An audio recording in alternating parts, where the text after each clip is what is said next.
Rolling. Action.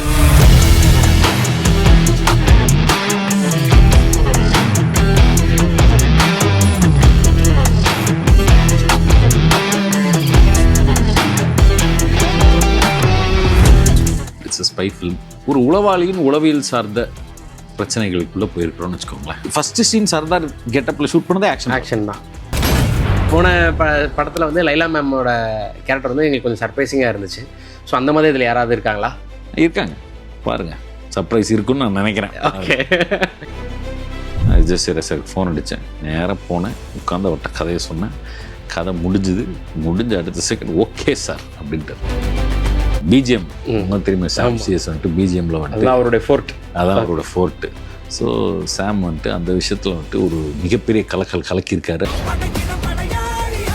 உங்களுடைய டைரக்ஷனில் தனுஷாரும் Kareena Kapoor ma'am அவங்க 2 பேரும் நடிக்கிறாங்க. சஞ்சய் லீலா பன்சாலி சாரோட ப்ரொடக்ஷனில் அது நடக்குது அப்படின்றது ஒரு 2 நாளாக பயங்கர டாக்கு. துரந்தர் எங்கே பெரிய சக்ஸஸ் ஆகுதுன்னா, பாகிஸ்தானோட அண்டர் வேர்ல்டுக்குள்ளே ஒருத்தன் கூடுறான். Periyar Maniammai Institute of Science and Technology, Tanjavur. Civil engineering with specialization in GIS, remote sensing and more. Sir 2 பேருக்கும் வணக்கம். வணக்கம். ஸோ சர்தார் 2 உடைய RRல வந்து நீங்கள் பிஸியாக இருக்கும்போது நாங்கள் கொஞ்சம் டிஸ்டர்ப் பண்ணிட்டோம். கொஞ்சம் ரொம்ப அதுக்கு மன்னிச்சிருங்க. ஸோ ஏன் இந்த இன்ட்ராக்ஷன் இருக்க போகுது அப்படின்னா, படத்தை பற்றி எங்களுக்குலாம் நிறைய விஷயங்கள் நாங்கள் கேட்டு தெரிஞ்சுக்கணும். அதனால இது டேரக்டருக்கான இன்ட்ராக்ஷனாக இருக்க போகுது. பட் நீங்கள் சர்ப்ரைஸ் கேமியோவாக இருந்தனால உங்களுக்கான ஒரு சர்ப்ரைஸ் கேமியோவாக இருந்தனால இந்த இடத்துல ஆக்சுவலாக வந்துட்டுன்னா அவர் சர்ப்ரைஸ் கிடையாது, நீங்க வந்ததான் சர்ப்ரைஸ். நீங்க அவரை சர்ப்ரைஸ் கேமியோன்றீங்க, அவர் ஆபீஸ்க்குள்ள நம்ம வந்துகிட்டு அது நம்ம. ஸோ நீங்க வெவ்வேறு படங்கள் பிஸியா இருப்பீங்க அப்படின்னு வச்சு உங்களுக்கு இல்ல, இப்போதைக்கு சர்தார் தான் பயங்கர பிஸியா போயிட்டு இருக்கு. எனக்கு பயங்கரமா வேலை வாங்கிட்டு இருக்கு. ஸோ அந்த மைல் ஸ்டோன் 100ன்றது வந்து ரொம்ப முக்கியமான ஒரு மைல் ஸ்டோன். அது சர்தார் 2ல நடந்திருக்கு. First time collaboration with Mithran sir. Actually அவர் மித்ரன் வந்து எனக்கு முன்னாள் இருந்து ரொம்ப பழக்கம். அவருடைய என்ன சொல்றது, அவரோட தீவிர ஃபேன். ஏன்னா என்னுடைய டேஸ்ட்டும் அவரோட டேஸ்ட்டும் ஒரு மாதிரி தான் இருக்கும், ஒரே மாதிரி இருக்கும். ஒரே மாதிரி இருக்கிறதுனால ஈஸி அவர் கூட ஒர்க் பண்ணுறது. ஏன்னா அவர் என்ன நினைப்பாருன்னு எனக்கு தெரியும். ஸோ அதை போட்டோன்னே இதுதான் பிரதர் அப்படிம்பாரு அவர். அது மாதிரி ப்ளஸ் வந்து 100வது படம் சர்தாராக இருக்கிறதும் அவர் கூட ஒர்க் பண்ணுறதும் எனக்கு ரொம்ப பெருமை, சந்தோஷம். அதுக்கு ரீசன் என்னென்னா, இப்போ நம்ம ஒரு நல்ல படம், சின்ன படம், பெரிய படம்லாம் பார்க்க மாட்டோம். நம்ம இப்போ நல்ல படத்தில் நம்ம எப்பயுமே இருக்கணும் நினைப்போம். இந்த சர்தார் வந்து நான் எல்லா இடத்துலையும் சொல்லிகிட்டே இருக்கிறேன், இந்த படம் வந்து ஒரு மிகப்பெரிய ஒரு ஹிட் ஆகக்கூடிய அருமையான ஒரு படம் இது ஆக்சுவலி. ஸோ இந்த படம் எனக்கு 100ஆவதா அமைஞ்சதுங்கிறது எனக்கு தான் பெருமை. நான் இதனால நான் வந்து இதோட ப்ரொடக்ஷன் டீமாக இருக்கட்டும், இல்லை நம்ம மித்ரனுக்காக இருக்கட்டும், இல்லை எல்லாருக்கும், கார்த்தி சார், ஓவரால் இந்த படத்தோட எல்லா நான் தேங்க்ஸ் பண்ணிக்கிறேன். ஆக்சுவலி இந்த படம் எனக்குமே ஒரு பெஞ்ச் மார்க்காக இருக்கும்னு நான் நம்புகிறேன். இப்போ நம்மளுடைய இதில் வரும்போது எப்படி விக்ரம் வேதா, கைதி அப்படின்லாம் சொல்கிறாங்களோ, அதில் இந்த படமும் ஒரு முத்திரையாக இருக்கும். சார் நீங்கள் இந்த 100th படம் தான் அவருக்கு சர்தார் அப்படின்ற போது உங்களுக்கு இது தெரிஞ்சோன்னே எப்படி இருந்துச்சு? ஆக்சுவலாக எங்களுக்கு அது ஃபர்ஸ்ட் தெரியாது. நாம வந்துட்டு நம்ம ஒரு படம் பண்ணுறோம் பிரதர், வாங்க பிரதர்ன்னு சொல்லி மீட் பண்ணி ஒர்க்கை ஆரம்பிச்சிட்டோம். பட்டு சாம் வந்து திடீர்னு பார்த்தா, பிரதர் உங்களுக்கு மேட்டர் தெரியுமா அப்படின்னா, என்ன இது 100வது படம் பிரதர், இன்னும் 100வது படம் செஞ்சுரி அடிச்சிட்டாப்லன்றது வந்துட்டு எனக்கு ஆக்சுவலாக ஐம் வெரி ஹாப்பி. எனக்கு நான் ஆக்சுவலாக வந்துட்டு நானும் சாம் வந்துட்டு இரும்புத்திரை நான் முடிக்கிறதுக்கு முன்னாடியே நாங்கள் 2 பேரும் மீட் பண்ணியிருக்கோம். நாங்கள் 2 பேரும் ஒரு படம் பண்ண வேண்டியது அப்போவே. அது அப்படியே நான் தள்ளி போய் வந்துட்டு அவரோட 100th ஃபிலிமில் வந்து நிற்கிது. ஆமாம். ஸோ அப்போ ஆரம்பிக்க ஜேர்னி 100th ஃபிலிமில் வந்துட்டு இந்த ஜேர்னி வந்து இனி கண்டினியூ ஆகும்னு சொல்லிட்டு சூடமெல்லாம் கொளுத்தி சத்தியம் பண்ணிருக்காங்க. ஆமா, ஏன்னா வந்து சத்தியம் பண்ணியிருக்கிறாரு, என்னைய பார்க்கலனாலும் சத்தியத்தை காப்பாற்றுவாருங்கிற நம்பிக்கை எனக்கு இருக்கு. ஏன்னா நான் எதுக்கு சொல்றேன்னா, நல்ல நாலேஜ் உள்ள டைரக்டர்ஸ் கூட ஒர்க் பண்ணுறதுங்கிறது எனக்கு வந்து, அது வந்து நீங்கள் ஒரு விஷயத்தை எதுக்காக மெனக்கிடுவீங்கன்னா, ஒரு டியூனுக்காக மெனக்கிட மாட்டீங்க. அதோட ஹையஸ்ட் இந்த நம்மளுடைய மேக்ஸிமம் ஒரு 100க்கு தாண்டி நம்மளால் என்ன யோசிக்க முடியுங்கிறத ஒருத்தருக்கு டெலிவரி பண்ணணும்னா, அவங்க அந்த 100க்கு மேலே யோசிக்கிறவங்களா இருந்தால் மட்டும்தான் நமக்கு அதை கொடுக்க முடியும். நீங்கள் சும்மா ஏதாவது ஒன்று பண்ணி கொடுங்க அப்படிங்கிறவங்க கிட்ட நீங்கள் வந்து ஒர்க் பண்ணவே முடியாது. ஸோ அந்த இதில் எனக்கு வந்து இவர் வந்து அவருடைய ஸ்கிரிப்டுக்கு நமக்கு நிறைய ஒர்க் பண்ணுறதுக்கு நிறைய இன்ட்ரெஸ்ட் இருக்கும். என்ன சொல்கிறது, மியூசிக் நிறைய டிமாண்ட் பண்ணும் அவரோட ஸ்கிரிப்டை. ஸோ அதனால இவர் மாதிரி ஒருத்தரெல்லாம் வந்து ஒர்க் பண்ணணும்னு ஆசை, நடந்தால். ஆனால் சத்தியம் இருக்காரு, அது உண்மையான எத்தனை பாடல்கள் இருக்கு, அதாவது எக்ஸ்க்ளூசிவா சொல்லலாமா? சொல்லலாம். ஆக்சுவலி இதில் வந்து 4 பாடல்கள், அப்புறம் தீம் நிறையா இருக்குது, ஒரு ப்ரொமோ சாங் இருக்குது. என்ன சொல்கிறதுனா எல்லாமே எங்களுக்கு வந்து அமைஞ்சது. இப்போ நீங்கள் இப்போ பாட்டுனா இப்போ வழக்கமாக நம்ம வந்து டெம்ப்ளேட்டில் எழுதி இந்த இடத்துல ஒரு பாட்டு வரணும், ஒரு லவ் சாங் வந்துடணும், அப்படிலாம் இல்லை இதில். இது அந்த கதை அது போயிட்டே இருக்கும்போது பேக்ரவுண்ட் ஸ்கோரில் இந்த இடத்துல பாட்டு வரணும் அப்படின்னு ஒன்று அந்த கதை டிமாண்ட் பண்ணுது, அதுக்காக வச்சிருக்கிறோம். அதனால எந்த பாட்டுமே எந்திரிச்சு வெளில சிகரெட் குடிக்கிறதுக்கு வெளில போகிறது மாதிரியான வாய்ப்புகள் வராதுன்னு நினைக்கிறேன். ஏன்னா இது எல்லாமே கரெக்டாக கதையோடு இருக்குது. எல்லா பாட்டும் நல்லா வந்திருக்கு. கேட்டுட்டு நீங்க எல்லாம் தான் சொல்லணும். நிச்சயமா சொல்றோம் சார். ஏன்னா சாரோட படங்கள்ல பாடல் ஃபர்ஸ்ட் வரும்போது நாங்க பயங்கரமா ரசிப்போம். ஆனா படத்துல பார்க்கும்போது அது இருக்காது. சில இல்ல இந்த படத்துல அப்படிலாம் இல்லாம நீங்க மியூசிக் பண்ற எல்லா பாடலும் படத்துல இருக்கும்ன்றாங்க, நம்புறோம். இல்ல அது இல்ல, ஏன்னா நாங்க பேக்ரவுண்ட் ஸ்கோர் ஆரம்பிக்கும் போதுதான் பாடலே போட்டோம். இதுக்கு சாம் கேட்ட பிரதர் விஷுவல் இந்த லென்த் தானே, ஆமா அப்ப இங்க பாட்டு வச்சுக்கலாம். இது வெளில போகும்னு நினைச்சு பாட்டு வைக்கலாம். நாங்க பாட்டு போட்டுட்டு படம் எடுக்க போல, படம் முடிச்சுட்டு தான் பாட்டு போட்டோம். அதனால இதுல ஒரு பாடல் கூட வெளியில இருக்காது, வெளியே போகாது. சூப்பர். சோ அதுவும் சூடத்தின் மேல சத்தியம் பண்ணிருக்காரு. கட்டாயமா அங்க பிரச்சனை அடிச்சிருக்கேன். சோ இந்த புது காம்பினேஷன், ஆனா பேசும்போது தான் தெரியுது இது ரொம்ப பழமையான ஒரு காம்பினேஷன். சோ எங்களுக்கு இது ரொம்ப புதுசு. சோ நாங்க ஸ்கிரீன்ல செப்டம்பர் 10 படத்தை பார்த்து தெரிஞ்சுக்கிறோம். உங்க 2 பேரோட கொலாபரேஷன்ல எந்த மாதிரியான ஒரு மியூசிக்கல் ட்ரீட்டா எங்களுக்கு இருக்க போகுது அப்படின்றது நான் அப்படியே டைரக்டர் மேல கூட்டிட்டு போயிட்டு அவரை இன்டர்வியூ பண்ணுறேன். என்னை பத்தி ஒரு நல்லதா 4 விஷயங்கள் சொல்லி விடுங்க இந்த உலகத்துக்கு. சரிங்க, வாழ்த்துக்கள் sir. Thank you so much. Congrats sir. அது 200 300 400 போகும். Thank you so much.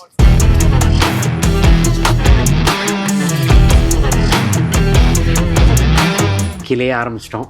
But 100ன்ற mile stone ஒரு சூப்பரான ஒரு விஷயம். அது உங்களுடைய நீண்டகால நண்பர்களோட நடக்குதுன்றது ரொம்ப மகிழ்ச்சி. ஸோ இப்போது நம்ம சர்தார் கதைக்குள்ளே போய் அப்புறம் இந்த உலகத்துக்குள்ளே என்னெல்லாம் சொல்ல போகிறீங்க, ஏன்னா உங்களுடைய படம் ஒவ்வொரு படம் வரும்போதும் வெளியே வரும்போது பல புது தகவல்களோடு நாங்கள் வெளியே வரோம். அது இரும்பு திரையெல்லாம் பார்த்துட்டு வெளியே வரும்போது தகவல்களோட பயம்தான் அதிகமாக இருந்தது. அப்படி ஏதோ ஒரு வேர்ல்டுக்குள்ளே எங்களை கூட்டிகிட்டு போயிடுவீங்க. ஸோ அப்படி சர்தாரோட உலகம் என்ன அப்படின்னு, சர்தார் 2ஓட உலகம் என்ன அப்படின்றத பற்றி பேசிட்டு நம்ம ஸ்டார்ட் பண்ணலாம். சர்தார் 2ஓட உலகம் தான் சர்தார் 1ஓட உலகம் தான் சர்தார் 2ஓட உலகம். ஓகே, உலகம்னு என்ன சொல்கிறது, spy world, it's spy film. என்னென்னா கொஞ்சம் ஸ்கேல் நாங்கள் அப் பண்ணியிருக்கோம். இன்னும் கொஞ்சம் ஸ்கேல் அப் மட்டும் இல்லை, டெப்த்தும் இன்னும் கொஞ்சம் அதிகப்படுத்தியிருக்கிறோம். ஒரு உளவாளியின் உளவியல் சார்ந்த பிரச்சனைகளுக்குள்ளே போயிருக்கிறோம்னு வச்சுக்கோங்களேன். ஸோ ஒரு உளவாளின்றவர்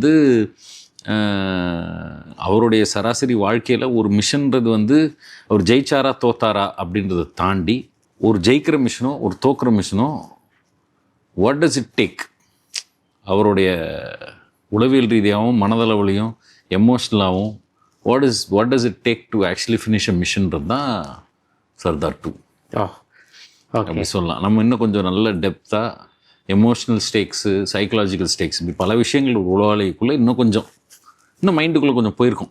ஓகே ஓகே. ஆனால் வெளியில் பார்க்கும்போது proper action spy thriller film. அதில் எந்த வித குறையும் கிடையாது. உங்களுக்கு நல்ல சாலிடான ஸ்பை த்ரில்லர் ஃபில்மாக இருக்கும். சூப்பர். ஆனால் இப்போ நமக்கு 2 பார்ட் வரக்கூடிய படங்கள்லாம் எப்படி ஆகுதுன்னா, பெரும்பாலும் படம் எடுத்துடுறாங்க, எடுத்ததுக்கப்புறம் அது ப்ராசஸில் தெரியுது இது ஒரு பார்ட்டுக்குள்ளே நம்மளால் ஃபுல் கதையை சொல்ல முடியாது அப்படின்னு தெரியுது. அதுக்கப்புறம் அது ப்ராப்பர் எண்டிங் ஒன்று கொடுத்துட்டு ஒரு லீடு ஒன்று கொடுத்து செகண்ட் பார்ட்டுன்னு ஒன்று அப்படி தான் இப்போ சமீபமாக வரக்கூடிய எல்லா 2 பார்ட் படங்களுமே இருக்குது. பட் சர்தார் ஆரம்பித்ததே 2 பார்ட்டாக பண்ணலான்ற செட்டப்பில் தான் ஆரம்பிச்சுதா? இல்லை. மேம் சர்தார் 1 பண்ணும்போது சர்தார் 2லாம் பண்ணுவோம்லாம் எனக்கு தெரியல. ஐடியாவுமே இல்லை. ஆரம்பிக்கும் போது கிடையாது. ஓகே. எங்கே இதுக்கான ஐடியா வந்துச்சு? இப்போ என்னை பொறுத்த வரைக்கும் என்னென்னா, இப்போ பார்ட் 2 அப்படின்றதே என்னை பொறுத்த வரைக்கும் ஒரு போர். ஓகே. ஒரே கதையை நம்ம எவ்வளோ நாள் இப்போ பாருங்கள், 2020 நான் சர்தார்ன்ற உலகத்துக்குள்ளே வந்தேன். இன்னைக்கு 2026. ரைட்டு. 6 வருஷமாக ஒரே ஒரு உலகத்துக்குள்ளேயே நான் சுற்றிக்கிட்டு இருக்கேன். அதுவே எனக்கு கொஞ்சம் எப்படி சொல்கிறது, இதுக்கு முன்னாடி இப்போ நான் இரும்பு திரையோ ஹீரோவோ சர்தாரோ பண்ணும்போது ஒவ்வொரு படமும் நான் ஒவ்வொரு உலகத்துக்குள்ளே போயிட்டு வருவேன். இரும்பு திரைன்னு பார்த்தீங்கன்னா, ஏன்னா எனக்கு 2 ஜானர் மிக்ஸ் பண்ணுறது ரொம்ப பிடிக்கும். இப்போ இரும்பு திரை இன்றைக்கி நீங்கள் சொல்கிறீங்க இல்லையா, அது ஒரு சைபர் கிரைம் த்ரில்லர் அப்படின்னு சொல்லி. பட் என்னை பொறுத்தவரை ஒரு விசு சார் படம் இரும்பு திரை.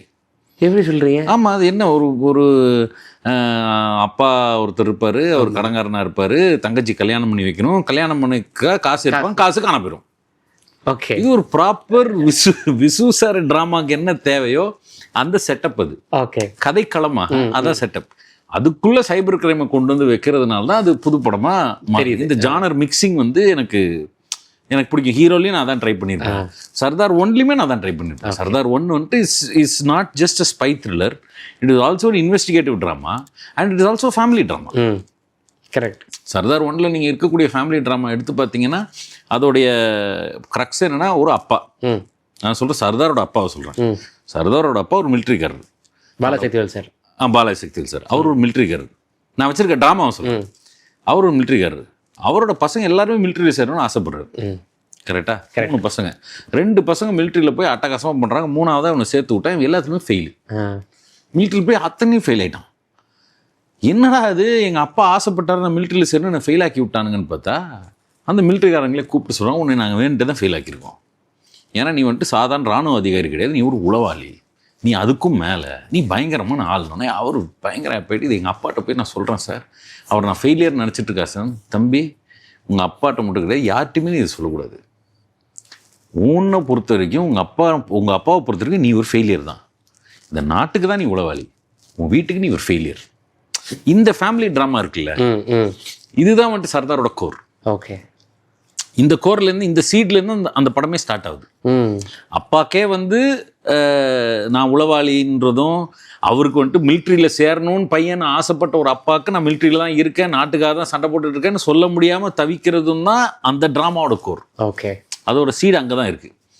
அந்த மாதிரி நான் ஒவ்வொரு தடவையும் நான் வந்துட்டு ஒரு பர்டிகுலர் டைப் ஆஃப் ஒரு ட்ராமாவை வச்சுக்கிட்டு அந்த ட்ராமாவை சுற்றி ஒரு ஜானரை பிளெண்ட் பண்ண ட்ரை பண்ணுறது தான் என்னுடைய நோக்கம். ஸோ நான் அடுத்த படம் பண்ணுவோம். சர்தாருக்கு அப்புறம் பண்ணோன்னா இப்போ ஒரு சூப்பர் ஹீரோ படம் பண்ணியாச்சு, ஒரு ஸ்பை த்ரில்லர் படம் பண்ணியாச்சு, ஒரு சைபர் கிரைம் த்ரில்லர் பண்ணியாச்சு. சரி, வேற ஒரு ஜானருக்கு போகலான்றது தான் என்னோட நோக்கம் எப்பவுமே இருக்கும். ஓகே. ஆனால் இன்ட்ரெஸ்டிங்லி என்ன ஆச்சுன்னா, சர்தார் உடைய செகண்ட் ஸ்கெடியூல் நினைக்கிறேன், 2வது ஸ்கெடியூல் ஷூட்டிங் அப்போ தான் இந்த ஜெயில் சீக்வன்ஸ் ஷூட் பண்ணோம். சர்தார் 1ல் ஜெயில் சீக்வன்ஸை சர்தாரோட இன்ட்ரோ சீன். அது வரைக்கும் நம்ம வந்துட்டு சர்தாரை ஃபோட்டோகிராஃப்ஸ் எடுத்திருக்கோம், இது பண்ணியிருக்கோம், லுக்கெல்லாம் வச்சு லுக் டெஸ்ட்லாம் பண்ணியிருக்கோம். தவிர ஃபர்ஸ்ட் டைம் ஒரு action block, first scene Sardar கெட்டப்பில் ஷூட் பண்ணதே ஆக்ஷன் தான். ஓகே. அந்த இன்ட்ரோல் சீன் தான், அதான் ஃபர்ஸ்ட் சீன். அப்போ கார்சர் பொன்னியின் செல்வனோட ஹேரில் வேறு இருந்தார், லாங் ஹேர், ஒரிஜினல் ஹேர் இருந்துச்சு.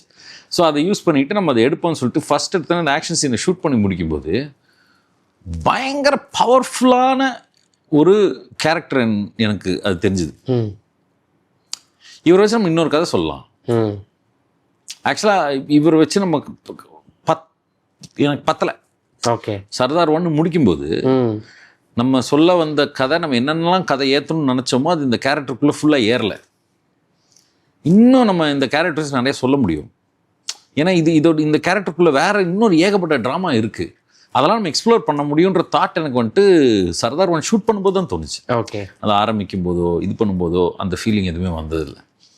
ஸோ அந்த படம் முடிக்கும்போது ஓகே, நம்ம இந்த படத்தோட உலகத்துக்குள்ளே இன்னும் கொஞ்ச நாள் ட்ராவல் பண்ணலாம். ஓகே. அப்படின்றதுனாலலாம் சர்தார் 2. பட் ஆக்சுவலாக வந்துட்டு சர்தார் 2 பண்ணலான்னு முடிவு பண்ணி ஒரு 1.5 வருஷம் நான் சர்தார் 2 தொடவே இல்லை. ஓகே. 2022 படம் ரிலீஸு, 2022 நவம்பர்லேயே சர்தார் 2 பண்ணலாம் அப்படின்னு முடிவு பண்ணியாச்சு. ஆனால் நெக்ஸ்ட் ஒரு 1.5 2 இயர்ஸ்க்கு நான் ஆக்சுவலாக அந்த கதையை தொடலை. ஏன் தொடலைன்னா, எனக்கு சர்தார் 1 முடித்த ஒரு அயற்சி ஒன்று இருந்துச்சு. 2வது விஷயம் வந்துட்டு கதைக்குள்ளே போனால் திருப்பி ரிப்பீட்டாக தோணுது. இவ்வளோ நாள் இந்த உலகத்துக்குள்ளே ட்ராவல் பண்ணிவிட்டு எது பண்ணாலும் நம்ம ஏற்கனவே இதை பண்ணிட்டோமே, இதை பண்ணிட்டோமேன்னு தோணுது. ஸோ நான் கார்ச்சர்ட்ட போய் சொன்னேன், சார் நம்ம சர்தார் 2 விட்டுறலாமா சார், வேறு எதாவது பண்ணிக்கலாமா அப்படின்னு கேட்டேன். அவர் ஒரு நாள் வந்துட்டு அவர் ஷூட்டிங் ஸ்பாட்டில் நேரில் போய் மீட் பண்ணி கேட்டேன், சார் இந்த மாதிரி விட்டுறலாமா சார். ஏன்ப்பா அப்படின்னாப்புல, இல்லை சார் எனக்கு கரெக்டாக ஒரு கதை லாக் ஆக மாட்டேங்குது, அது ஒரு பெரிய ஹிட்டு படம் சர்தார் 1. ஸோ சர்தார் 1 ஹிட்டுன்றதுனால சர்தார் 2 பண்ணுறோன்னு இருக்கக்கூடாது இல்லை சார், நம்ம ஏதாவது ஒரு கதை ஃபார்ம் ஆகணும் சார், ஃபார்ம் ஆக மாட்டேங்குதுன்னு. அவர் ஒன்றுமே சொல்ல, கதை ஃபார்ம் ஆனால் பண்ணுவோம், இல்லை விட்டுருவோம் அப்படின்றாரு. ஓகே அப்படின்னு சொல்லிட்டு அவர் டோட்டலாக சர்தார் 2 பண்ணுன்ற ப்ரெஷர்லேருந்து வெளியில் வந்து கம்ப்ளீட்டாக வேற ஒரு ஜோனுக்கு போய் திருப்பி இந்த கதையும் இந்த கேரக்டரையும் அப்ரோச் பண்ணும்போது எனக்கு வந்துட்டு ஒரு ஸ்பார்க் ஒன்று தட்டுச்சு. ஓகே. அந்த ஸ்பார்க்லேருந்து அப்படியே பில்டாகி சேர்ந்துருக்கு. ஓகே. பட் எப்போ நீங்கள் சர்தார் 2 முடிவு பண்ணணும் அப்படின்றது நீங்கள் செகண்ட் ஷெடியூலே முடிவு பண்ணிட்டேன்னு சொன்னீங்க. கார்த்தி சார் கிட்ட எப்போ சொன்னீங்க சர்தார் 2 பண்ண, சர்தார் இதோட சீக்வல் இந்த கேரக்டர் இன்னும் கொஞ்சம் ட்ராவல் பண்ணலான்னு தோணுது? ஆக்சுவலாக நான் அவர்கிட்ட சொல்லவே இல்லை. நாங்கள் 2 பேரும் வந்துட்டு சர்தார் 1 தெலுங்கு ப்ரொமோஷன்ஸ் முடிச்சுட்டு ஃப்ளைட்டில் திரும்பி வந்துகிட்டு இருக்கும்போது கார்த்தி சார் என்கிட்ட ஓப்பன் பண்ணார், நாம் ஏன் சர்தார் 2 பண்ணக்கூடாது? ஓ ஓகே. நான் சொன்னேன் எனக்கும் தோணிட்டே இருந்துச்சு சார். ஏன்னா நான் ஆக்சுவலாக பார்த்தீங்கன்னா எல்லா படத்துலையும் பார்ட் 2க்கு லீடு வச்சிருவேன். என்னைக்காவது தேவைப்படும். இரும்பு திரைக்கு வந்து லீடு வச்சிருக்கேன், ஹீரோக்கு வந்து லீடு வச்சா சர்தார்லையும் சும்மா அப்படி ஒரு லீடை வச்சுட்டு ஓகே என்னைக்காவது தேவைப்படுமோ பண்ணிக்கலாம். ஏன்னா அது ஒரு இன்ட்ரெஸ்டிங் வேர்ல்டு. நம்ம கஷ்டப்பட்டு ஒரு உலகத்தை உருவாக்கியிருக்கோம். ஸோ அதுக்குள்ள இன்னொரு கதையோ இன்னொரு கேரக்டரோ நம்ம பொருத்தி பண்ண முடியும்ன்றது என்னோட தாட்டு. ஸோ என்னைக்கு ஆனால் நான் உடனே பண்ணணும்னு நினச்சதே கிடையாது. ஓகே. இப்போ இரும்பு திரை விடும்போது லீடு வச்சிருப்பேன், ஆனால் உடனே பண்ணணும்னு தோணல. நல்ல கேப் விட்டு பின்னாடி எப்பயாவது பண்ணிக்கலாம். இப்போ ஹீரோக்கும் அப்படிதான், சர்தாருக்கும் அப்படிதான். பட் இது உடனே பண்ணணுன்ற போது ஏன்னா காட்சர் எக்ஸைட்டட். ஓகே. காட்சர் வந்துட்டு எக்ஸைட் ஆகிட்டு நாங்கள் சும்மா அந்த ஃப்ளைட்டு ஹைதராபாத் டு சென்னை ஃப்ளைட்லேயே வந்துட்டு கதையை பேசி முடிச்சிட்டோம். ஓ 2 பேர் பேசி முடிச்சிட்டோம். இது எப்படி இருக்குன்னா சூப்பராக இருக்குது, இதை நம்ம பண்ணலாம் அப்படின்ட்டார். ஓகே அப்படின்னு சொல்லிட்டு வந்துட்டோம். பட் அந்த கதை தான் எனக்கு ஒரு 1.5 வருஷத்துக்கு அந்த ஃப்ளைட்டில் சொன்ன கதை இருக்கு இல்லையா, அதுக்கப்புறம் அது பில்ட் ஆகலை. ஓகே. என்ன சொன்னாலும் பிளாக்குன்னு இல்லை, இதுதான் நம்ம பண்ணிட்டோமேன்ற ஃபீலிங்கே வந்துட்டு இருந்துச்சு. பட் கம்ப்ளீட்டாக நம்ம பார்க்காத பெர்ஸ்பெக்டிவ்குள்ளே போகணும் போது then that was happening. Super super. இப்போ இரும்பு திரையோட சக்ஸஸ், அடுத்து ஹீரோ கொஞ்சம் ஃபெயிலியர், மிக்சடு ரெஸ்பான்ஸ் தான் இருந்தது. ஃபெயிலியர்னே சொல்லுங்களேன், சக்ஸஸ்னா ஆப்போசிட் ஃபெயிலியர் தானே. இல்லை சார், அது நம்ம ஏன்னா எங்களுக்கு தெரியாதுல்ல. இப்போ ஒருவேளை ப்ரொடியூசருக்கு அது நல்ல பெனிஃபிட்டாக இருக்கும், என்ன வேணாலும் இருந்திருக்கலாம், அதனால எங்களுக்கு தெரியாது. பட் கம்பேரிட்டிவ் உங்களோட ஃபிலிமோகிராஃபின்றனால சொல்கிறேன். இப்போ சர்தார் 2 வந்து 100 crore பண்ணுச்சு. பட் சர்தார் 1 பண்ணும்போது உங்களுக்கு அந்த ப்ரெஷர் இருந்துச்சா? என்ன ப்ரெஷர்? ஒரு பெரிய சக்ஸஸ் கொடுத்துட்டோம், அடுத்த படம் சரியாக போகலை. இப்போ சர்தார் 1 கார்த்தி சாரோட அசோசியேட் ஆகிறோம். ஸோ அது அந்த முதல் படம் சரியாக போகாத ப்ரெஷர் வந்து சர்தார் 1 நானே என் மேலே தூக்கி போட்டுக்கிட்ட ப்ரெஷர் தான் அது. கார்ச்சர் ஆக்சுவலாக தூக்கி போடல. இல்லை அதான் உங்களுக்கு தான் சொல்கிறேன். எனக்கு இருந்துச்சு என்னடா அது நம்ம அது எப்போவுமே வந்துட்டு ஒரு பெரிய சக்ஸஸ் கொடுத்ததுக்கப்புறம் என்ன வண்டையில் தூக்கி 2 கொம்பு முளைக்குமா என்னன்னு தெரியாது, நம்ம தொட்டதெல்லாம் சக்ஸஸ்ன்ற ஃபீலிங் ஒன்று வரும். ஓகே. செம்ம அடி அது ஹீரோ, சாதாரண அடி கிடையாது, சூப்பர் அடி. எனக்கு அந்த அடி வந்து தான் ஆக்சுவலாக வந்துட்டு என் கண்ணை கொஞ்சம் திறந்து விட்டுச்சு. ஓகே நம்ம வந்து நாம் என்ன கதை சொல்லணும் அப்படின்றத மட்டும் நம்ம ஃபோக்கஸ் பண்ணக்கூடாது, ஆடியன்ஸ் என்ன கதை கேட்க தயாராக இருக்காங்கன்றதையும் நம்ம பார்க்கணும். What story you want to tell or what story they want to hear. அதுக்கு நடுவில் ஒரு கேப் ஃபார்ம் ஆச்சுன்னா அதான் ப்ராப்ளம். ஏன்னா இரும்பு திரைக்கு என்ன உழைப்போ சேம் உழைப்பு தான் ஹீரோ. எங்கேயுமே மெத்தனம் கிடையாது, எங்கேயுமே எந்த விதத்துலையுமே வந்துட்டு என்ன சொல்றது ஈஸியாக பண்ணிடலாம் அப்படி கிடையாது. இதில் என்ன உழைச்சோமோ அதே உழைப்பு தான் ஹீரோக்கும் போட்டோம். ஆனால் அது சக்ஸஸ், இது ஃபெயிலியர்னா அதுக்கு என்ன ரீசன்?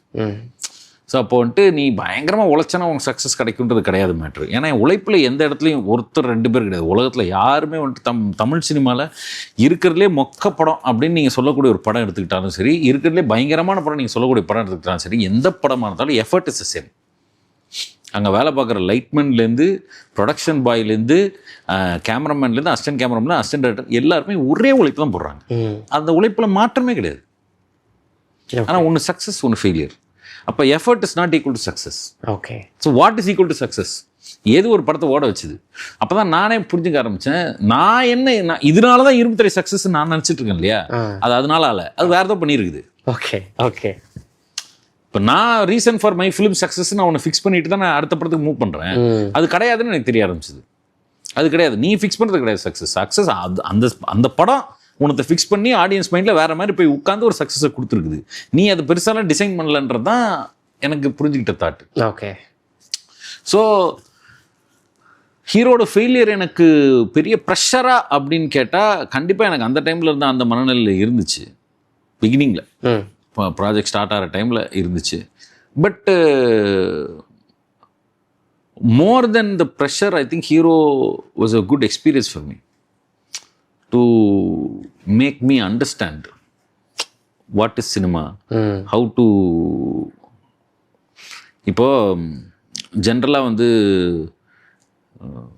கிரீக் தியேட்டர் தான் ஃபஸ்ட்டு ட்ராமா தியேட்டர் போடும்போது அவங்க சொல்லுவாங்க இந்த ட்ரையாங்கிள் ஃபார்மேஷன்றது வந்துட்டு actor, the artist and the artist and the audience, இதான் 3 ட்ரினிட்டி. ஓகே. ஆர்டிஸ்ட் மட்டுமே பண்ணிட்டு இருந்தாலும் அது கம்ப்ளீட் ஆகாது. ஓகே. ஆர்ட்டும் ஆடியன்ஸும் இருந்தாலும் கம்ப்ளீட் ஆகுது. ஆர்ட் ஆர்டிஸ்ட் ஆடியன்ஸ் 3 பேருமே ஒரு நிலையில் வந்தால் தான் அந்த ட்ரையாங்கிள் கம்ப்ளீட் ஆகும். நான் வந்துட்டு ஆர்ட் அண்ட் ஆர்டிஸ்டில் மட்டும் இருந்திருக்கேன், ஆடியன்ஸை கண்டுக்கவே இல்லை. ஓகே.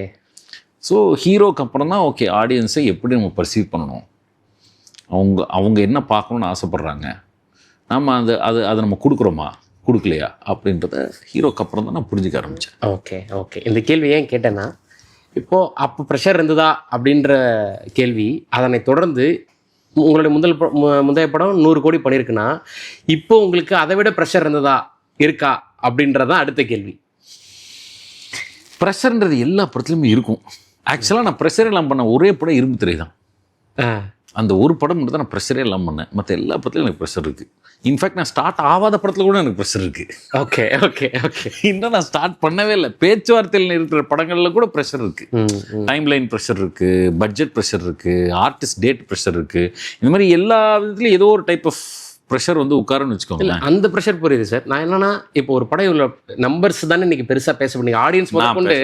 ஆடியன்ஸ் முதற்கொண்டு நம்பர்ஸை பற்றி பேசுகிறாங்கல்ல. ஆமாம், அவங்களுக்கு தெரியுதோ தெரியலையோ, அது பற்றின புரிதல் இருக்கோ இல்லையோ, ஆனால் இன்னைக்கு ஒரு ப்ரொடக்ஷன் ஹவுஸ்மே படம் இவ்வளோ கலெக்ட் பண்ணியிருக்கு நம்பர்ஸை போடும்போது ஆடியன்ஸுமே இந்த படம் இவ்வளோ கலெக்ட் பண்ணியிருக்கு, இந்த படம் இவ்வளோ வசூல் பண்ணியிருக்கு அப்படின்றத பேசுகிறாங்களா. அப்போ நம்பர்ஸ்ன்ற ஒரு விஷயம் வந்து மக்கள் வரைக்கும் போயிருக்குல்ல. ஸோ அப்போ அது கிரியேட்டரையும் தானே யோசிக்க வைக்கும். அதனால தான் சார் இந்த கேள்வி. இல்லை, நான் நம்பர் கேமுக்குள்ளே போகிறதே கிடையாதுங்க. ஓகே. அந்த ப்ரெஷர்லாம் எனக்கு நான் எனக்கு வளர்த்துக்கிறது கிடையாது. ஓகே. ஏன்னா வந்துட்டு ஒரு கலெக்ஷன்ற நம்பர் இருக்கு இல்லையா, அந்த மெட்ரிக்கு, அது வந்து பல விஷயங்களை மாற்றும். இப்போ for example Sardar 1 release date Deepavali எல்லாம் வேற டேட்டாக இருந்தால் இவ்வளோ கலெக்ஷன் வந்துருக்குன்னு தெரியாது. Collection is not only equal to the merit of the film. Okay, கரெக்டா? இப்போ வந்துட்டு இரும்பு திரை மே மாதம் வராமல் பிப்ரவரி மாதம் வந்திருந்தா வேற கலெக்ஷன் அது. ஓகே, இல்லையா? ஸோ கலெக்ஷன்றது வந்து படத்தோட மெரிட்டுக்கு அப்பால்பட்ட பல ஃபேக்டர்ஸ் கலந்த ஒரு சமாச்சாரம்.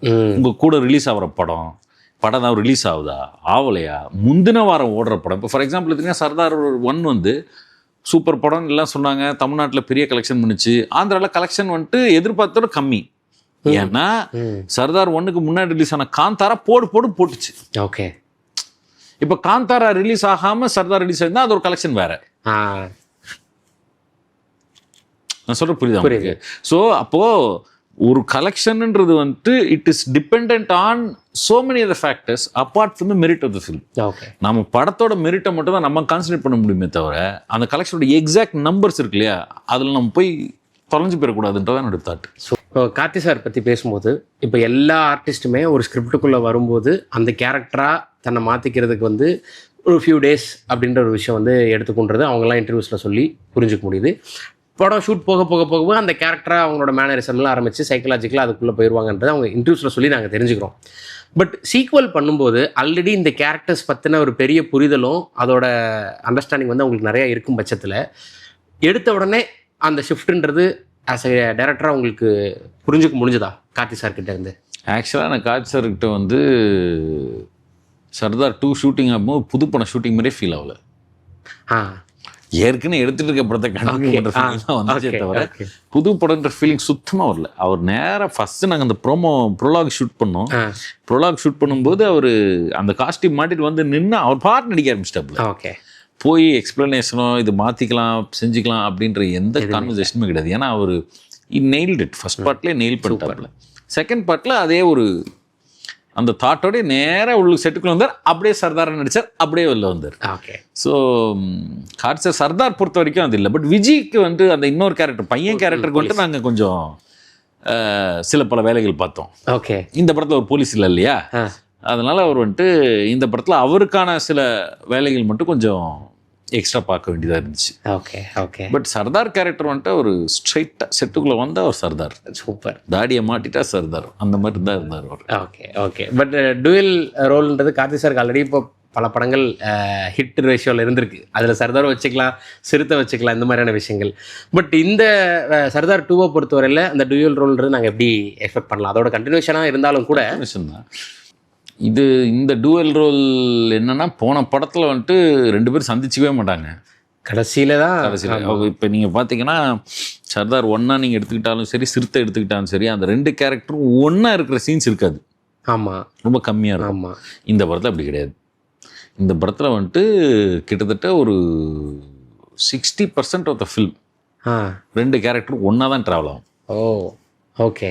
ஸோ 2 பேர் சேர்ந்து தான் ஆக்ஷன் பண்ணுவாங்க, 2 பேர் சேர்ந்து தான் ட்ராவல் ஆகும். கிட்டத்தட்ட ஒரு 50-60% ஆஃப் த ஃபில்ம் 2 பேரும் ஒன்றா ஒன்றா தான் இருக்காங்க. ஸோ இதில் உங்களுக்கு வந்துட்டு ஆக்ஷன் வந்து 2 பேர் சேர்ந்து ஆக்ஷன் பண்ணுறதுனால ஒரு போனஸ் தமக்காவாக இருக்கிறதுக்கான வாய்ப்புகள் இருக்குது. ஓ ஆனால் அந்த படத்தில் இவர் தனியாக சண்டை போடுற, அவர் தனியாக சண்டை போடுற, இந்த படத்தில் அப்படி கிடையாது, 2 பேர் சேர்ந்தும் ஆக்ஷன் பண்ணுறாங்க. ஸோ அந்த மாதிரியான விஷயங்கள் இருக்கு இருக்கும் இல்லை இருக்கு. Okay okay sir. Star cast பார்க்கும்போது இப்போ ஆப்வியஸாக அவர் ரஜிஷா இருக்காங்க, அவர் பல ஃப்ளாஷ்பேக் இருக்கனால ரஜிஷா உள்ளே வராங்க, அது நம்மளால் ப்ரொஜெக்ட் முடிஞ்சது. பட் இதில் மாளவிகா, ஆஷிகா இவங்கெல்லாம் வந்து நியூ என்ட்ரி. ஸோ இவங்களோட கேரக்டர்ஸ் பற்றி என்ன எக்ஸ்பெக்ட் பண்ணலாம்? இது இவங்களோட கேரக்டர்ஸ் கதை அம்சத்தில் மிக முக்கியமான 2 கேரக்டர்ஸ் அவங்க. ஓகே. பட் ஆனால் பார்ட் 1ல் வந்த கேரக்டர் கிடையாது. அவங்க 2 பேரும் பார்ட் 1ல் வந்த கேரக்டர்ஸ் கிடையாது. இந்த பார்ட் 2க்கான பிரத்யேக கேரக்டர்ஸு. மால்விகா வந்துட்டு ஃப்ளாஷ்பேக்கில் வர கேரக்டர். ஓ அப்போ பழைய இதில் சந்திரபோஸோட இதில் தான் அந்த கேரக்டர் அவங்க. ஆஷிகா வந்துட்டு ப்ரெசென்ட்டில் வர கேரக்டர். Okay done. நம்ம டீசரில் சொன்ன மாதிரி ஷோ என்னமோ அவங்களுக்கு தான், ஆனால் ஷோ ஸ்டீலர் வந்து நான் தான்றது வந்து எஸ்.ஏ. சூர்யா சார் சொல்லியிருந்தாரு. ஸோ அவரை காசு பண்ணுற படங்கள் எல்லாமே வந்து அந்த படத்தோட லிமிட் இப்படி இருக்குது அப்படின்னா அதை ஒரு படி மேலே எடுத்துகிட்டு போகிறது அவருடைய மிகப்பெரிய பொறுப்பாக இருக்குது. அதை சூப்பராக பண்ணிகிட்டே இருக்காரு. தமிழ் படமாக இருந்தாலும் சரி, தெலுங்கு படமாக இருந்தாலும் சரி. அவர் எப்படி உள்ளே கூட்டிகிட்டு வந்தீங்க? எனக்கு தெரிஞ்சு ஃபஸ்ட்டு படம் காட்சி சார் எஸ்.ஏ. சூர்யா சார் இல்லையா? ஆமாம் ஆமாம் ஃபஸ்ட் படம். எப்படி இருந்தது அது? ஆக்சுவலாக வந்துட்டு இந்த படத்துக்கு வந்து நான் எப்போவுமே என்னோட எல்லா படத்துலையுமே ஃபஸ்ட்டு வில்லனை தான் எழுதுவேன். ரைட்டு. அர்ஜுன் சார்லேருந்து. ஆமாம் எப்போவுமே வந்துட்டு என்னி கதை நான் வில்லன் கிட்டேருந்து தான் ஸ்டார்ட் பண்ணுவேன். ஓகே. ஒரு கதைன்றது இப்போ சர்தாரில் எனக்கு இன்னும் என்ன ஈஸியாக போச்சுன்னா, சர்தார் 2ல் ஆல்ரெடி ஹீரோஸ் இருக்காங்க. அதனால ஆல்ரெடி இந்த 2 கேரக்டர்ஸ்ன்றது மைண்டில் இருக்கிறதுனால ஹீரோ கேரக்டர் டெவலப் பண்ணுறதுக்கான அவசியம் இல்லை சர்தார் 2 பொறுத்த வரைக்கும். சர்தார் 1க்கு தான் அவ்வளோ தேவைப்படுச்சு பேக் ஸ்டோரி, 2 கேரக்டர்ஸ்க்கும் எமோஷனல் டெப்த் அது இதுன்னு போக வேண்டியது. பட் இதில் வந்துட்டு மெயின் வில்லன் தான். ஸோ முதல்ல நான் வில்லன்ட்டு தான் ஸ்டார்ட் பண்ணேன். வில்லனை ஸ்டார்ட் பண்ணி எழுத ஒரு சரியான ஒரு ஹுக் ஒன்று மாட்டுச்சு. ஓகே இவர் வந்துட்டு ஒரு நல்ல வில்லன், நல்ல டீசரில் சொல்கிற மாதிரி நல்ல வில்லன், ஓகே நான் நல்லவன் அப்படின்ற ஒரு வில்லன். ஸோ அப்படிப்பட்ட வில்லனை வந்து நம்ம யாரை காசு பண்ணலான்னும் போது எஸ்.ஜே. சூர்யா சார் பேசினாங்க. எஸ்.ஜே. சூர்யா சாருக்கு ஃபோன் அடித்தேன், நேராக போனேன், உட்காந்து அவர்கிட்ட கதையை சொன்னேன். கதை முடிஞ்ச அடுத்த செகண்ட் ஓகே சார் அப்படின்ட்டார். நெக்ஸ்ட் செகண்டே ஓகேன்ட்டார். அவருக்கு வந்துட்டு இந்த கேரக்டர் ரொம்ப பிடிச்சது, கதையும் ரொம்ப பிடிச்சது. நான் ஃபஸ்ட்டு அவர்கிட்ட போய் கேட்டேன், கேரக்டர் ஃபஸ்ட் சொல்லவா இல்லை கதை சொல்லவா சார்? இல்லை சார் நீங்கள் கதையை சொல்லிடுங்க சார் அப்படின்னாரு. ஏன்னா எனக்கு சார் அது வந்து ஃபுல் கதை கேட்டால் தான் சார் கரெக்டாக இருக்கும் அப்படின்ட்டு. ஓகே சார் நான் ஃபுல் கதை சொல்கிறேன்னு சொல்லிட்டு ஃபுல் கதையை சொல்லிட்டேன். சொல்லி முடித்தோடனே கதையை சொல்லி முடிக்கிறேன், ஓகே சார் நான் பண்ணுறேன் சார் அப்படின்ட்டார். சூப்பர். ஸோ அவர் ஒரு மிகப்பெரிய அடிஷன். ஏன்னா இந்த ஒரு பார்ட் 2 படம் பண்ணும்போது அதில் இருக்கக்கூடிய ஆல்ரெடி எஸ்டாப்ளிஷ் 2 ஹீரோ கேரக்டர்ஸ்னால் இந்த ஹீரோ கேரக்டர்ஸ்கோட எதிரி தான் அந்த நெக்ஸ்ட் பார்ட்டோட upgrade. Who are they going to face? Correct.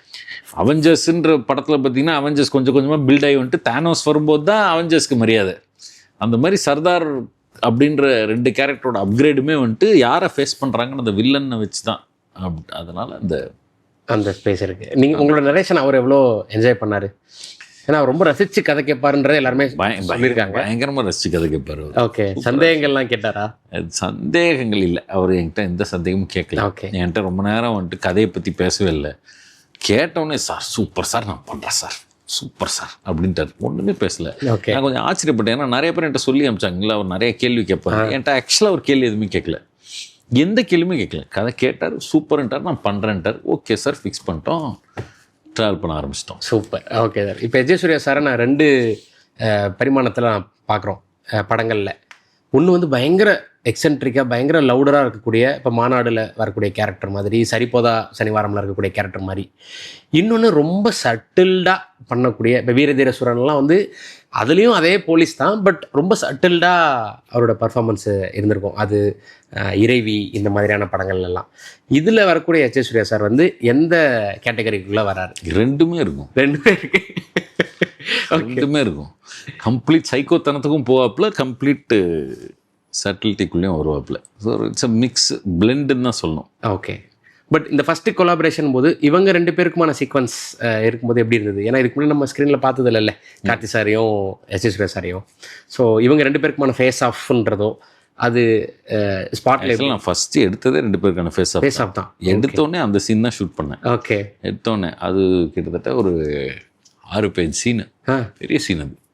அந்த சீன் தான் ஃபஸ்ட்டு ஒரு லுக்கெல்லாம் மாட்டிட்டு வந்து அதான் ஃபஸ்ட்டு ஷூட் பண்ண சீன். ஸோ நான் எப்போவுமே அப்படி தான் இருக்கிறது. எந்த ஆர்டிஸ்டாக இருந்தாலும் யாராக இருந்தாலும் ஃபஸ்ட் எடுத்தோடனே மோஸ்ட் இம்பார்ட்டன்ட் சீனை ஷூட் பண்ணிடுவேன். ஏன் அப்படி? அதுதான் எனக்கு வந்துட்டு ஈஸி. இப்போ எனக்கு வந்துட்டு இப்போ நான் வந்து இப்போ இரும்புத்திரை எடுத்திங்கன்னா, இரும்புத்திரை படத்தில் நான் ஃபஸ்ட்டு 5-6 டேஸ்லேயே ஷூட் பண்ண சீன் வந்துட்டு விஷால் சார் வந்துட்டு டெல்லி கணேஷ் சாரை திட்டுற சீனு. ஸ்ட்ரைட்டாக அங்கே தான் போய் குதிப்பேன். படத்தோட எமோஷனல் கோர் எங்கே இருக்குதோ அந்த சீன் தான் நான் ஃபஸ்ட்டு ஷூட் பண்ண நினைப்பேன். ஓகே. ஏன்னா அதுலேருந்து தான் மொத்த படமே பில்ட் ஆயிருக்குது. ஸோ அந்த சீன் தான் மண்டக்குள்ளே ஸ்ட்ராங்காக இருக்கும். ஓகே. ஸோ அதனால் வந்துட்டு என்னி படம் நான் ஹீரோவாக இருக்கட்டும், சர்தார் 1 கூட எடுத்துக்கிட்டிங்கன்னா எடுத்தோடனே ஜெயில் ஃபைட்டு தான் ஷூட் பண்ணேன். எடுத்தோடனே ஜெயில் ஃபைட். இப்போ இதுலேயுமே எடுத்தோடனே ஒரு மெயின் ஃபைட் சீக்வன்ஸ் ஒன்று, ஃப்ளைட் சீக்வன்ஸ் ஒன்று இருக்குது. இப்போ டீசரில் பார்த்துருக்கீங்க. ஸ்ட்ரைட்டாக ஃப்ளைட் சீக்வன்ஸாக ஷூட் பண்ணேன். ஓகே. எடுத்தோடனே. ஏன்னா எனக்கு எப்போவுமே வந்துட்டு படத்தை எது கோரோ அந்த கோர் சீனை ஃபஸ்ட்டு எடுத்துடணும். ஆனால் ஒரு சில டேரக்டர்ஸ்லாம் சொல்கிறாங்க ஃபஸ்ட்டு அந்த கேரக்டருக்குள்ளே 2 பேரும் ஆர்டிஸ்ட்டு செட் ஆகிற வரைக்கும் நம்ம கொஞ்சம் லிபரலான மாண்டேஜஸாக எடுத்துகிட்டு அதுக்கப்புறம் தான் முக்கியமான சீன்ஸ்குள்ளே வருவோம்னு சில பேர் சொல்கிறாங்க. பட் உங்களோட வே ஆஃப் அப்ரோச் வேற மாதிரி இருக்கு. எனக்கு ஏன் அப்படின்னா மற்ற சீன் எல்லாமே உங்களுக்கு வந்துட்டு என்ன சொல்கிறது, they just frills. Okay. Any character பற்றி இப்போ ஒரு கேரக்டர் ஒன்று எடுத்துக்கிட்டிங்கன்னு வச்சுக்கோங்களேன், என்னை பொறுத்த வரைக்கும் என்னோட கான்செப்ட் என்னென்னா, எனி கேரக்டர் நீங்கள் ஒரு படத்துக்குள்ளே வைக்கிறீங்கன்னா அவங்க ஹீரோவாக ஒரு சீன்லேயாவது இருக்கணும். They should be the hero of that scene. அந்த மாதிரி ஒரு சீன் இல்லைன்னா அந்த கேரக்டர் இந்த படத்துக்கு தேவை கிடையாது. ஓகே. புரியுதா உங்களுக்கு? இப்போ டெல்லி கணேஷ் சார் நீங்கள் இரும்புத்திரையில் எடுத்துக்கிங்க, அந்த ஒரு சீன் அவர் தான் ஹீரோ. அவர் பையன்கிட்ட போய் ஹாஸ்பிட்டலில் பேசுகிற சீனில் அவர் தான் ஹீரோ. அந்த மாதிரி ரோபோ சங்கர் எடுத்துக்கணும். யாரை வேணால் நீங்கள் எனி கேரக்டர் எடுத்துக்கிட்டிங்கன்னா there will be one scene in the film but they are the hero of that scene. Okay. அது இல்லைன்னா அந்த கேரக்டர் வந்துட்டு அந்த படத்துக்குள்ளே இருக்கிறதே வேஸ்ட்டுன்றது தான் என்னுடைய கான்செப்ட். கரெக்ட். அதே மாதிரி எந்த நடிகர் வந்தாலும் அந்த எந்த சீன் அவங்களுக்கு ஹீரோ சீன் நான் நினச்சிருப்பேனோ அதான் ஃபஸ்ட் எடுப்பேன். எடுத்தோடனே அந்த சீனில் போய் லேண்ட் பண்ணி விட்டுறது. ஏன்னா அந்த சீன் நீங்கள் பர்ஃபார்ம் பண்ணும்போதோ, அந்த சீன் நீங்கள் படிக்கும்போதோ, அந்த சீன் பேசும்போதோ நான் ரொம்ப ஸ்ட்ராங்காக ரொம்ப கான்ஃபிடென்ட்டாக அந்த சீனில் இருப்பேன். மற்ற எல்லா சீன்லையுமே வந்துட்டு இன்ட்ராக்ஷனும் என்ன சொல்கிறது ஒரு கொலாபரேஷன் தேவைப்படும். பட் அந்த பர்டிகுலர் சீனில் நான் ரொம்ப கான்ஃபிடென்ட்டாக அந்த சீன் எப்படி வரும்னு எனக்கு தெரியும். ஓகே. ஆர்டிஸ்ட் வந்து அந்த சீனுக்காக தான் அந்த கேரக்டரை ஒத்துருப்பாங்க. நீ எந்த ஆர்டிஸ்ட் போய் சொன்னாலும் இந்த படத்துல நடிக்கணும்னு ஒத்துக்கிறதுக்கு அவங்களுக்கு ஏதோ ஒரு சீனோ ஏதோ ஒரு கேரக்டர் ட்ரைட் ஒன்று தட்டியிருக்கோம் இல்லையா, அது அந்த சீன்ல தான் இருக்கும். அவங்களுக்கு ரொம்ப பிடிச்ச சீனா அதுதான் இருக்கும்.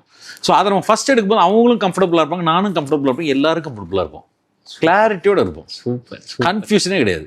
ஸோ அவங்களுக்கும் பிடிச்ச சீன் நடிச்சிருவாங்க, எனக்கும் ரொம்ப கான்ஃபிடென்டான சீன் எடுத்துருவேன். எல்லாம் ஃபர்ஸ்ட் எடுத்தோன்னே அதுக்கப்புறம் எல்லாம் ஃப்ரில் தானே. ஓகே. ஓகே. அதுக்கப்புறம் எல்லாம் இப்போ அந்த சீனை வச்சு தான் இப்போ அதுதான் பேஸ்னா அதை வச்சு மற்றதெல்லாம் நடக்கும். ஸோ அப்படிதான் நான் அதனால இப்போ எஸ்.ஜே. சூர்யா சார் ஃபர்ஸ்ட் வராருன்னா எடுத்தோடனே போடு பெரிய சீனை தூக்கி போடு.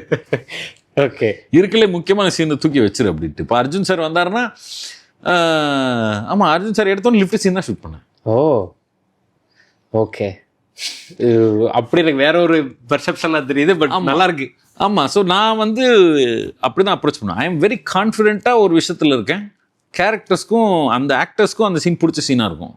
கண்டிப்பாக அவங்களும் கான்ஃபிடென்ட்டாக வந்து பண்ணுவாங்கிறது என்னோட நம்பிக்கை. Super super sir. இப்போது டெக்னிக்கல் டீமுக்குள்ளே வரலாம். குறிப்பாக உங்களுடைய நண்பர், உங்களுடைய 4 படத்துக்கும் அவர் தான் சினிமோட்டோகிராஃபர், ஜார்ஜ் சி வில்லியம்ஸ் அவர்கள். ஸோ ஏன்னா அவரோட ஃபிலிமோகிராஃபி எடுத்து பார்க்கும்போது இந்த மாதிரி மல்டிபிள் டைம்ஸில் சில டேரக்டர்ஸோட அவர் ஒர்க் பண்ணியிருக்காரு. இப்போ அட்லி அவர்களுடைய ஒர்க் பண்ணியிருக்காரு. இப்போ வெங்கி அட்லி அவரோட முதல் 2 படம் அவர் தான் பண்ணியிருக்காருன்னு நினைக்கிறேன். அந்த மாதிரி விஷயங்கள்லாம் இருக்குது. பட் உங்களோட மட்டும்தான் எல்லா படங்களுமே அவர் தான் என்னோட மட்டும் அவர் ஒர்க் பண்ணல, நான் அவரை தவிர யாருக்கிட்டையும் ஒர்க் பண்ணதில்லை. ஓகே, ஆமா அப்படியே ஆமாம்மா, நான் அடம் பிடிச்சி நீங்க தான் வரணும்னு கெஞ்சி கூத்தாட்டெல்லாம் கூப்பிட்டு வருவேன். Okay okay. எனக்கும் ஜார்ஜுக்கும் பயங்கர கம்ஃபர்ட். அவர் வந்து எக்ஸ்ட்ராடனரி சினிமாட்டோகிராஃபர், எல்லாருக்குமே தெரியும். பட் எனக்கும் அவருக்கும் பயங்கர ஒரு கம்ஃபர்ட் ஒன்று இருக்குது. நான் மொத்தத்தையும் போய் அவர்கிட்ட எக்ஸ்பிளைன் பண்ணணும்னு அவசியம் கிடையாது. இது வேணும்னு நான் நினைக்கிறத அவர் டக்குன்னு பண்ணிடுவார். எங்களுக்குள்ளே அப்படி ஒரு சிங்க் ஒன்று இருக்கும். அவர் இது வேணாம் அப்படின்னு சில விஷயம் என்கிட்ட சொல்லுவாப்புல. ஏன் வேணான்ற கேள்வி எனக்கு கேட்க தோணாது. ஓகே அது வேணாம், சரி ஓகே வேற என்ன பண்ணணும்னு நினைக்கிறீங்க, இப்படி வச்சுக்கலாம், ஓகே அப்படின்னு நான் வருவேன். நான் வேணான்னு சொன்னால் அவருக்கும். ஸோ அது எக்ஸ்பிளைன் பண்ண முடியாத ஒரு இணைப்புரியா ஒரு சரி ஒரு ரிலேஷன்ஷிப்னு வச்சுக்கோங்க. இப்போ அவர் அவைலபிள் இல்லை அடுத்த படத்துக்கு, வேற படங்கள்ல பிஸியாக இருக்காரு அப்படின்னா என்ன பண்ணுவீங்க? கஷ்டம்தான், ரொம்ப கஷ்டம். எனக்கு அட்லீஸ்ட் ரொம்ப கஷ்டம். ஓகே. ஏன்னா ஃபர்ஸ்ட் விஷயம் நான் வேறு சினிமாட்டோகிராஃபர் ஒர்க் பண்ணதே இல்லை. இத்தனைக்கு நிறைய சினிமாட்டோகிராஃபர்ஸ் என் ஃப்ரெண்ட்ஸு. ஓகே. விஜய் கார்த்திகேயன் என் வெரி க்ளோஸ் ஃப்ரெண்டு. அந்த மாதிரி எனக்கு நிறைய ஃப்ரெண்ட்ஸ் இருக்காங்க. பட்டு ஜார்ஜ் கூட அந்த ஒர்க்கிங் ரிலேஷன்ஷிப் பயங்கர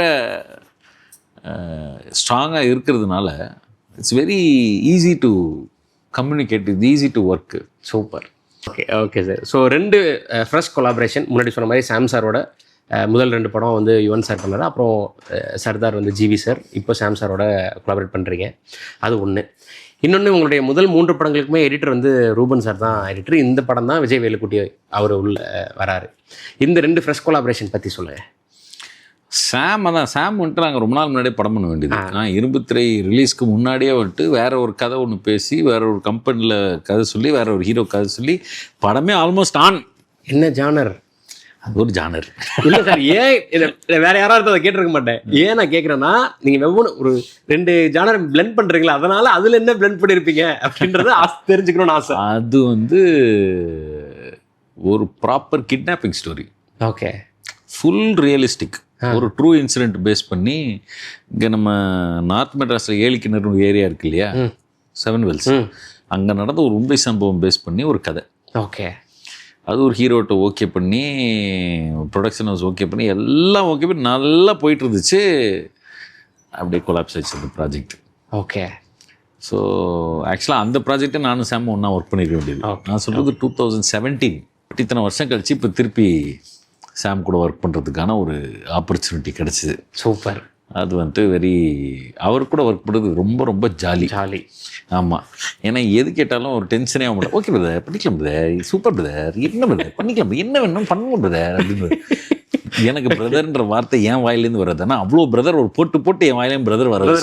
ஆமாம், என்ன பிரதர் வாங்க பிரதர், போங்க பிரதர், என்ன பிரதர் வாங்க பிரதர், அதே ஒரு சூப்பர் பிரதர், கவலை பிரதர், செம்மையாக இருக்கும் பிரதர் அப்படின்றாரு. அப்புறம் எப்போவுமே பாசிட்டிவ் மட்டும் தான் பேசுவார். அதனால் வந்துட்டு அவரை சுற்றி ஃபுல் பாசிட்டிவிட்டி நமக்கு ஒரு ஃபீலிங் ஒன்று இருக்கும். எதுவுமே வந்துட்டு இது முடியாது, இது கஷ்டம் அப்படிலாம் சொல்ல மாட்டேன். பிஜிஎம் தெரியுமா, சாம் சிஎஸ் வந்துட்டு பிஜிஎம்ல வந்துட்டு அவருடைய ஃபோர்ட், அதான் அவரோட ஃபோர்ட்டு. ஸோ சாம் வந்துட்டு அந்த விஷயத்தில் வந்துட்டு ஒரு மிகப்பெரிய கலக்கியிருக்காரு அப்படின்றது என்னுடைய thought. Super. Editor Vijay Velukutty. Vijay வந்து என்னன்னா, இப்போ ரூபன் வந்துட்டு ஹிந்தியில் கொஞ்சம் பிஸி ஆகிட்டு. அப்படி ஆமாம், ஒரு ஹிந்திக்கு போயிட்டாப்புல. ஆமாம். ஸோ ஒரு கம்ப்ளீட்டாக பாம்பேக்கே ஷிஃப்ட் ஆகிட்டார். ராக்கா அப்புறம் கிங் பண்ணுறாப்புல. அப்படியா? ஷாருக்கான் அவர் தான் பண்ணுறாரு.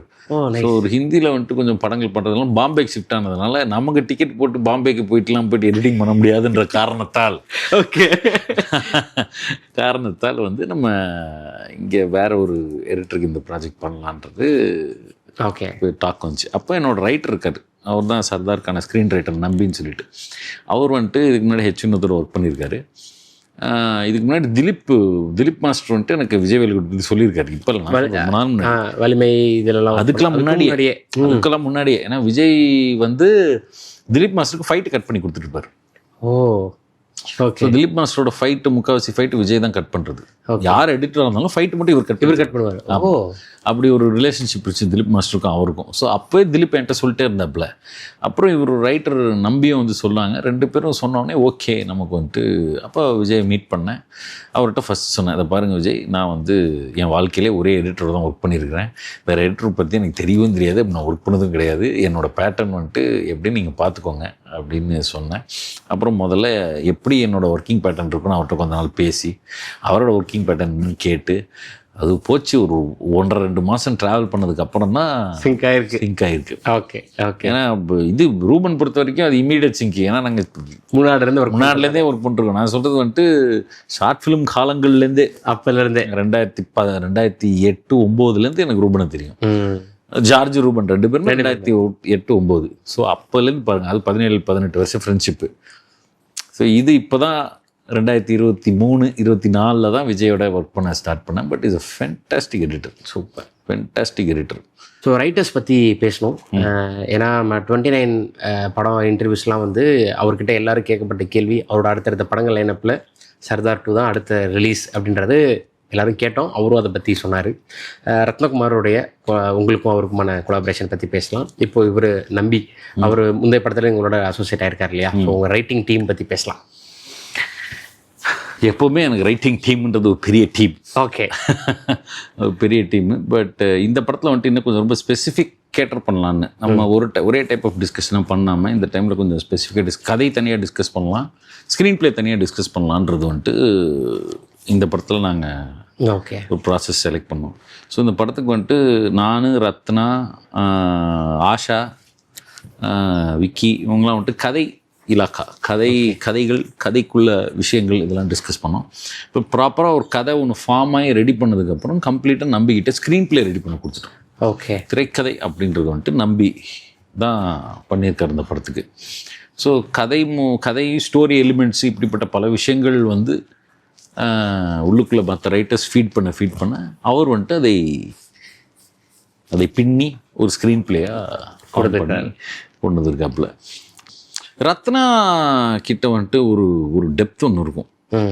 ஹியூமன் கேரக்டர்ஸை வந்துட்டு அவர் வேறு மாதிரி ஒரு பர்சீவ் பண்ணுவாப்புல. டக்குன்னு ஏதோ ஒரு வில்லன் நம்ம நினச்சிட்டு இருப்போம், அவனுக்குள்ளே இருக்க ஒரு நல்ல விஷயத்த டமால்னு வெளில எடுத்துகிட்டு வந்துடுவாப்புல. அவர் இன்ஸ்டிங்டிவாகவே அது அவருக்கு வரும். அது அவர் எழுதுகிற டைலாக்ஸ்லேயும் அவர் பேசுகிற விஷயங்கள்லையுமே அந்த ஃபீலிங் கிரியேட் ஆகும். ஸோ ரத்னா வந்து அந்த மாதிரி ஒவ்வொரு அந்த ஹியூமன் நேச்சர். இப்போ ஒரு ஸ்பை படம்னா நம்ம ஒரு ரோபாட் மாதிரி வந்து அவர் வந்தார், ஜேம்ஸ் பாண்ட் மாதிரி வந்து நின்னார், 2 பேரை சுட்டார் போனாருன்னு இல்லாமல் அதை ஹியூமனைஸ் பண்ணணும் அந்த படத்தானும் போது, அந்த கேரக்டர்னும் போது அதுக்கு வந்துட்டு ரத்னா ஒரு மிகப்பெரிய ஒரு அசட்டாக இருப்பாருன்றது தான் ஐடியா. ஓகே. ஸோ அதனால தான் நான் ரத்னாவை வந்துட்டு கூப்பிட்டு கேட்டேன், நீங்கள் வாங்க ரத்னா இந்த படம் பண்ணுங்கள். ஏன்னா இதில் இருக்கக்கூடிய அந்த ஹியூமனிசம் கொஞ்சம் வெளில வரணும், கேரக்டர் ஹியூமனாக மாறணும் அப்படின்றது தாட்டாக இருந்துச்சு. ஓகே. ஸோ இந்த இடைப்பட்ட டைமில் உங்களுக்கு திருமணம் ஆச்சு. ஸோ உங்கள் ஒய்ஃபும் அதில் அந்த டீமில் இருக்காங்க. அப்படிங்கும்போது அந்த விஷயம் வந்து எப்படி இருக்குன்றதை தெரிஞ்சுக்கணும்னு ஆசை. என்னென்னா இப்போ நீங்கள் இதுக்கு முன்னாடி சினிமா சார்ந்து இருக்கவங்களோட இருப்பாங்க, அவங்களும் நிறைய படங்கள் பற்றி ரிவ்யூஸ்லேருந்து ஆரம்பித்து, இன்டர்வியூஸ்லேருந்து ஆரம்பித்து, படங்களோட டிஸ்கஷன் ஆரம்பித்து நிறைய பண்ணியிருந்திருக்காங்க. பட் இப்போ உங்கள் படங்கள்னு வரும்போது நீங்கள் 2 பேரும் எப்படி இதில் ஒர்க் பண்ணுறீங்க? ஸோ அந்த ப்ரொஃபஷனல் ஸ்பேஸ் எப்படி எடுத்துக்கிட்டீங்கன்றது தெரிஞ்சுக்கணும். இல்லை, அது அவங்களுக்கு வந்துட்டு ரைட்டிங் மேலே பயங்கர ஆர்வம் இருக்குது. அவங்கக்கிட்ட ஒரு பயங்கரமான ஒரு லைஃப் லைக் நேச்சர் இருக்குது. ஓகே. இப்போ அவங்க ஒரு சீன் ஒன்று சொன்னாங்கன்னா ரொம்ப ரொம்ப லைஃப் லைக்காக இருக்கும், ஸ்லைஸ் ஆஃப் லைஃபாக இருக்கும். ஓகே. அந்த ஸ்லைஸ் ஆஃப் லைஃப் நேச்சர் அவங்களுக்கு பயங்கரமாக வரும். அவங்களுக்கு வந்துட்டு நிறைய என்ன சொல்கிறது, ரைட்டிங் பற்றி நிறைய படிச்சிருக்காங்க. அவங்களுக்கு இன்ஸ்டிங்டிவாகவே ரைட்டிங்கில் கொஞ்சம் நிறைய விஷயங்கள் அவங்களுக்கு வரும். அவங்க அதுவும் இல்லாமல் என் ப்ராஜெக்ட் மட்டும் இன்னும் நிறைய மற்ற ப்ராஜெக்ட்ஸும் எழுதியிருக்காங்க. அதில் 2-3 படம் ரிலீஸும் இப்போது ஐ திங்க் ஆரோமில் ரிலீஸ் ஆச்சு. ஸோ அவங்க வந்துட்டு கரியர் பொறுத்த வரைக்கும் எனக்கும் அவங்களுக்கும் சம்மந்தம் கிடையாது. ஓகே. அவங்க இந்த ப்ராஜெக்ட் வரும்போது எனக்கு அவங்களோட எழுத்தில் ஒரு பர்டிகுலர் விஷயம் வந்து இந்த படத்துக்கு தேவைப்படுது. ஓகே. ஸோ ஜென்ரலாக என்னோட ரைட்டிங் எப்படி இருக்குன்னா, ஒரு மேட்ரு சொல்லி 3-4 ரைட்டர்ஸை ஃபுல்லாக எழுத சொல்கிறோம்.